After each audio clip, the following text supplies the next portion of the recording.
നോമ്പൊക്കെ ആയതുകൊണ്ട് ജീരകഞ്ഞി ആക്കാന്ന് വെച്ചാൽ അതിന് വേണ്ടിയിട്ട് 1 കപ്പ് ഓഫ് പച്ചരി അത് വാഷ് ചെയ്തിട്ട് വെച്ചാണ്. അതിൽ ഒരു 1.5 കപ്പ് ഓഫ് വാട്ടർ ഇട്ടിട്ടുണ്ട്. അപ്പോൾ ഇതൊന്ന് ചൂടായി വരുമ്പോഴത്തേക്കും നമുക്കിതിൽ കുറച്ച് സാധനങ്ങൾ ആഡ് ചെയ്തിട്ടാണ് കുക്ക് ചെയ്യുക. ഇതൊന്ന് തെളിച്ച് വരുമ്പോൾ മാത്രമേ നമുക്ക് ഉലുവ ഇട്ട് കൊടുക്കാൻ പാടുള്ളൂ. ബിക്കോസ് തിളക്കാത്തതിലിട്ടാൽ അത് ഒട്ടിപ്പിടിക്കാൻ ചാൻസ് ഉണ്ട്.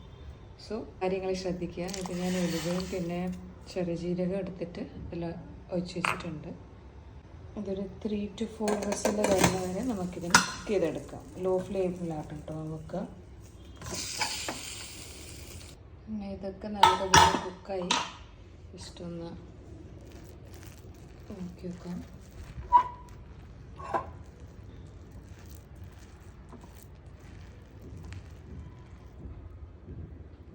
ഇന്ന് ചട്ടി മാറ്റി വെച്ചിട്ടുണ്ട്. ഞാനത് അതിൽ നിന്ന് മാറ്റി ഇപ്പം ഇതിലേക്ക് വെച്ചു.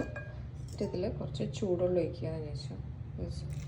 ചൂടുവെള്ളം ഒഴിക്കണം കേട്ടോ, വേറെ പച്ചവെള്ളം ഒഴിക്കരുത്. ബിക്കോസ് അതിൻ്റെ ടേസ്റ്റ് മാറാൻ നല്ല ചാൻസ് ഉണ്ട്.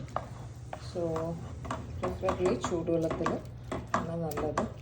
നല്ലതുപോലെ ഒന്ന് മിക്സ് ചെയ്ത് കൊടുക്കുക. ചെറിയ ജാറിൽ ഞാൻ തേങ്ങ ഇട്ടിട്ടുണ്ട്. പിന്നെ അതിൻ്റെ കൂടെ കുറച്ച് മഞ്ഞൾപ്പൊടി. ഇതൊന്ന് അരച്ചെടുക്കാം. ഞാൻ ആദ്യം വെള്ളം കൂട്ടാതെ അടയ്ക്കുന്നത്, പിന്നെ അത് കഴിഞ്ഞിട്ടാണ് വെള്ളം ഇടുക. അപ്പോൾ തേങ്ങ ഒന്ന് ഇതിൽ ഒഴിച്ച് കൊടുക്കുന്നുണ്ട്. ഓരോ മിക്സ് കഴിഞ്ഞിട്ട് നല്ലപോലെ ഒന്ന് മിക്സ് ചെയ്യുക.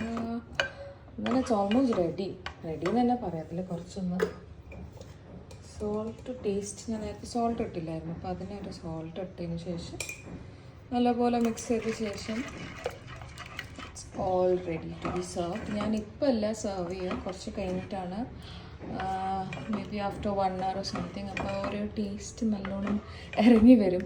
അങ്ങനെയൊന്നുമില്ല, നിങ്ങൾക്ക് വേണ്ട പോലെ ചെയ്യുക. അങ്ങനെ ഇൻസ്റ്റൻ്റ് ആയിട്ട് ഇത് സെർവ് ചെയ്യുക എന്നുള്ള സാധനമേ ഉള്ളൂ. It's very good for your health.